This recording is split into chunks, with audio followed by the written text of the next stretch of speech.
Olá, hoje vamos falar do exame da sensibilidade.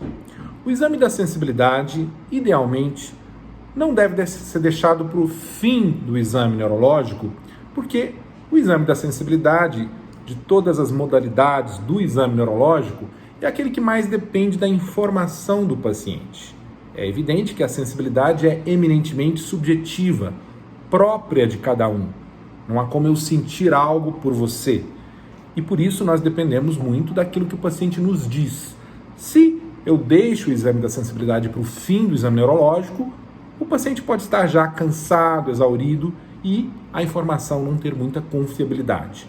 Por outro lado, além disso, eu não devo deixar o exame logo para o começo do exame neurológico, porque nesse momento o paciente provavelmente ainda não está bem habituado àquele exame, que muitas vezes lhe é estranho e pode ficar ansioso.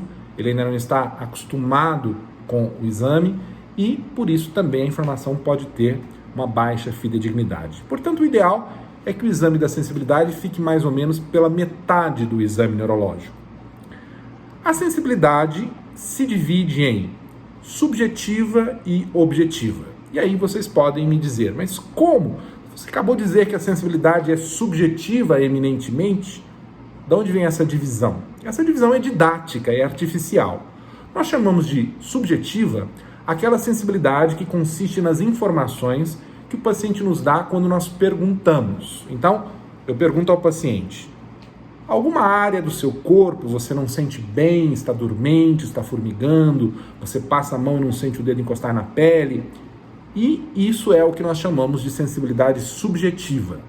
A objetiva, todavia, é aquela na qual a informação do paciente vem através do exame propriamente, através de algum instrumento que eu uso para examinar o paciente. Por exemplo, quando eu uso um chumaço de algodão para passar na pele do paciente para pesquisar a sensibilidade tátil superficial.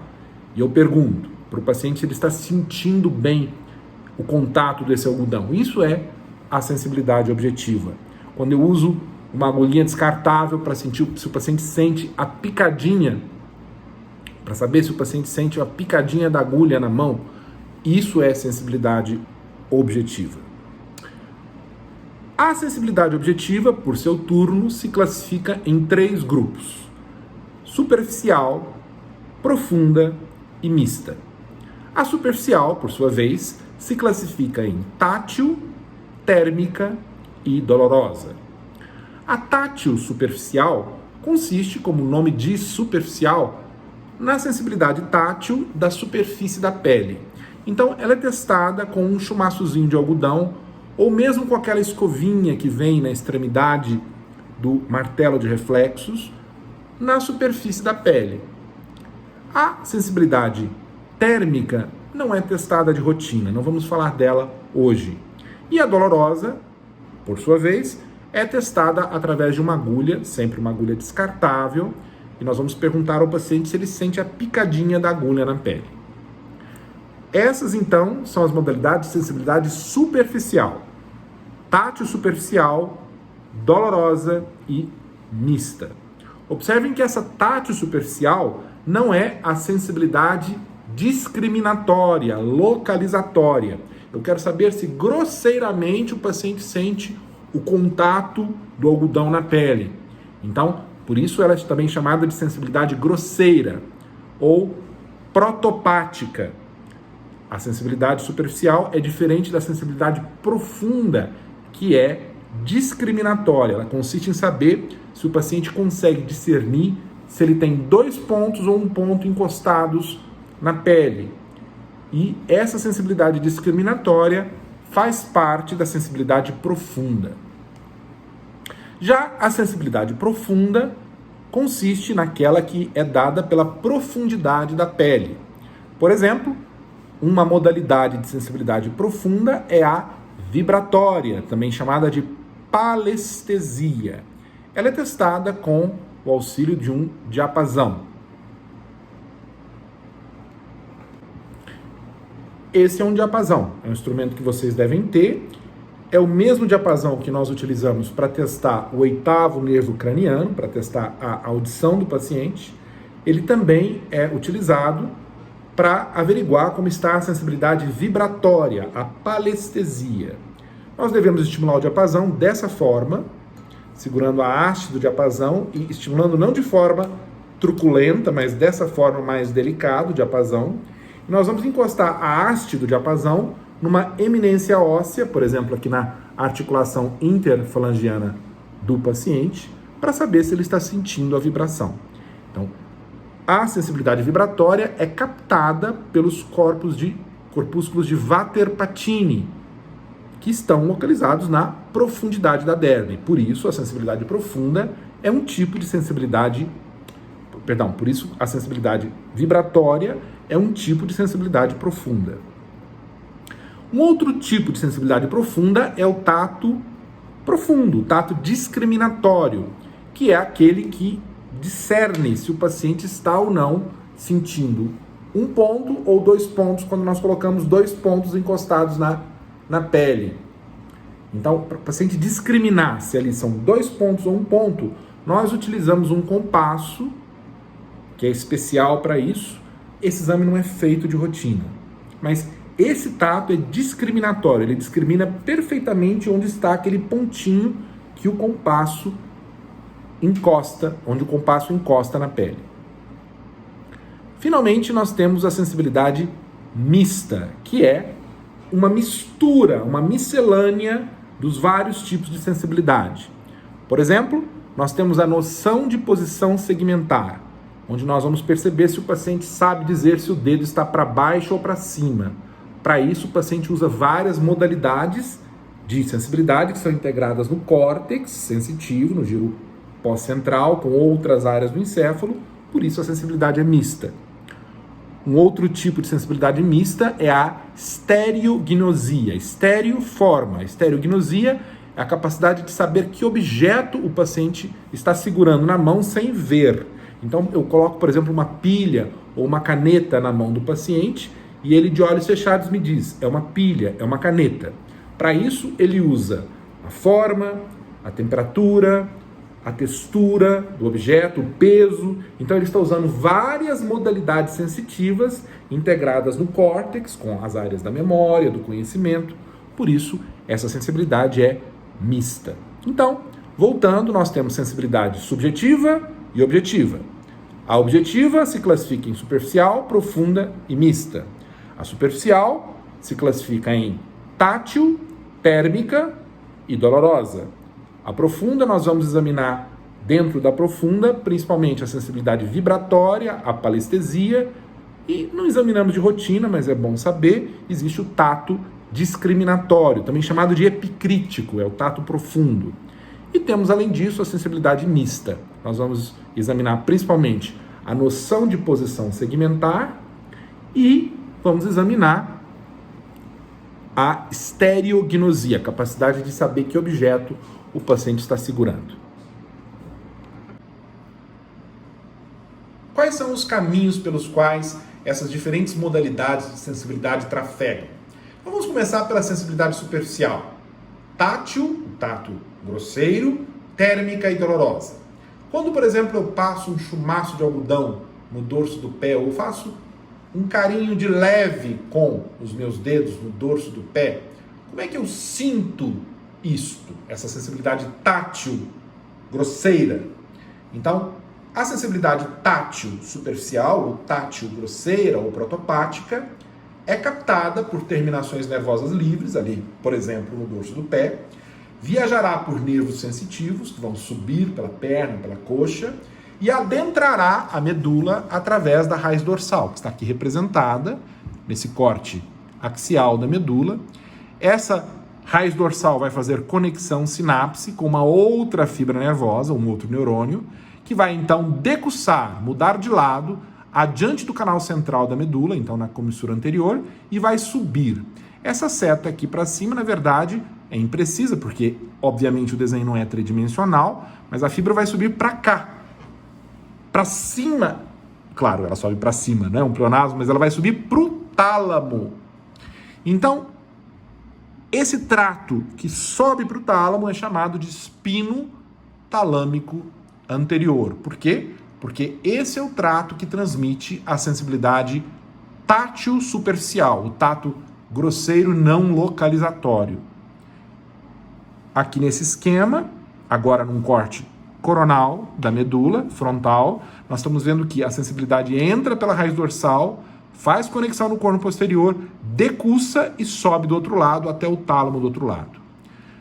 Essas fibras do trato espinotalâmico anterior vão fazer conexão com núcleos talâmicos, a partir dos quais partirão outras fibras chamadas de irradiações tálamo-parietais, que vão chegar ao lobo parietal, ao giro pós-central, onde o córtex sensitivo se localiza. Ali, essa informação é integrada com milhares e milhares de fibras dessa área e de outras áreas do encéfalo, para que eu entenda o que eu estou sentindo. Ah, é um toque de mão, é um carinho, é um chumaço de algodão. Então vejam, o tato grosseiro entra de um lado da medula, decussa no nível em que entrou, ou próximo a esse nível, próximo a esse segmento medular, e sobe do outro lado. Todo tato grosseiro sentido à direita precisa passar pelo tálamo à esquerda e chega ao córtex esquerdo. A fibra entra, o estímulo decussa e sobe. E o que acontece com a sensibilidade dolorosa ou com a térmica? Como sentimos quando pisamos um prego, por exemplo, com o pé direito? Então, o estímulo doloroso, assim como o estímulo térmico, o calor e o frio, é captado por terminações nervosas livres, lá, por exemplo, na planta do pé. Ele vai subir pela perna, pela coxa, através de nervos sensitivos e vai entrar na medula por intermédio da raiz dorsal, vai fazer conexão no corno posterior da medula, também vai decussar pela comissura anterior, adiante do canal central, também vai subir através de um trato espinotalâmico. A diferença é que, ao invés de ser o espinotalâmico anterior, como o estímulo agora é doloroso ou térmico, o trato que transmite esse estímulo é o espinotalâmico lateral. E aqui, mais uma vez nesse corte coronal, nós estamos vendo no esquema que o estímulo entra, faz conexão à direita, por exemplo, e sobe pela esquerda até o tálamo esquerdo. Ele entra de um lado, decussa e sobe do outro. E a partir do tálamo, a partir dos núcleos talâmicos com os quais as fibras do espino talâmico fizeram conexão, mais uma vez saem fibras que vão conectar o tálamo ao córtex, as irradiações tálamo-parietais, o estímulo mais uma vez vai chegar ao giro pós-central, onde ele começa a ser integrado. Então, da mesma forma como acontecia com a sensibilidade tátil grosseira, a sensibilidade dolorosa e a térmica seguem por um trato espinotalâmico. Da mesma forma, a sensibilidade entra de um lado, decussa no segmento ou próximo ao segmento onde entrou, lá na medula, e sobe do outro lado até o tálamo e ao córtex contralaterais. Isso é o que acontece com todas as modalidades da sensibilidade superficial. Entra de um lado, decussa e sobe. A sensibilidade tátil grosseira é transmitida pelo trato espinotalâmico anterior e a térmica e a dolorosa pelo espinotalâmico lateral. E por quais caminhos, por quais vias trafega a sensibilidade profunda? Por exemplo, se eu colocar um diapasão vibrando lá no meu hálux, como é que eu sinto essa vibração? Agora, mais uma vez, o estímulo vai entrar pela raiz dorsal. Ele vai ser captado lá no hálux agora por corpúsculos de Vater-Pacini, que são especializados em vibração, na profundidade da derme, por isso que a sensibilidade é profunda. Vai subir também pela perna, pela coxa, através de nervos sensitivos. Vai entrar na medula, através da raiz dorsal, que vai fazer conexão com o corno posterior. A diferença em relação à sensibilidade superficial é que quando a sensibilidade é profunda, essa fibra que se conectou aqui no corno posterior não decussa, não vai para o outro lado. Ela sobe pelo mesmo lado, nas colunas posteriores da medula do mesmo lado, os tratos grácil e cuneiforme. que são as colunas posteriores da medula. E aí, esses tratos vão subir, até o tálamo. Não. Vão subir e lá no bulbo ele vai decussar. Então, veja, aqui nesse esquema mostrando, mais uma vez, um corte coronal da medula. O estímulo entra pela raiz dorsal, faz sinapse no corno posterior, sobe pela medula, mas antes de chegar ao tálamo, esse sistema de fibras, os tratos graço e cuneiforme, vão decussar no bulbo, lá no tronco cerebral, logo acima da medula. E quando decussam, eles ganham o nome de leminisco medial. E aí, o leminisco medial sobe até o tálamo, faz conexão com núcleos talâmicos, a partir dos quais vão surgir outras fibras que vão conectar o tálamo ao giro pós-central, onde o estímulo vai ser integrado e etc. Ali eu vou entender o que é uma vibração. Então veja, a diferença da sensibilidade profunda e da superficial em relação a essas vias é que a profunda entra na medula, sobe, decussa no bulbo e chega ao tálamo contralateral. Do lado de cá, a superficial entra, faz conexão, decussa e sobe. E faz conexão ao tálamo contralateral. Então, todos os tipos de modalidades, sejam elas superficial, profunda, mista, não importa, entram de um lado na medula e vão chegar ao tálamo contralateral. A diferença é que quando a sensibilidade é superficial, ela entra, decussa e sobe. Quando ela é profunda, ela entra, sobe e decussa. Isso faz toda a diferença na clínica, como veremos. Para nós examinarmos a sensibilidade de um paciente, é ideal que nós tenhamos em mão esse mapa de sensibilidade. Esse mapa mostra a distribuição dos dermátomos de sensibilidade. Os dermátomos são faixas, como essas faixas aqui no tronco, que correspondem aos vários segmentos da medula responsáveis pela inervação de cada uma delas. Por exemplo, observem que no tronco, essas faixazinhas aqui, ó, T1, T2, T3, T4, tem distribuição horizontal. Então, T4, que fica ao nível dos mamilos, por exemplo, corresponde à área horizontal ao nível dos mamilos, inervada por T4, pelo segmento T4 da medula. Observem também que nos membros a distribuição é diferente desses segmentos. A distribuição não é horizontal, é vertical. Por exemplo, C6, C5, T1, aqui no membro superior, tem distribuição vertical.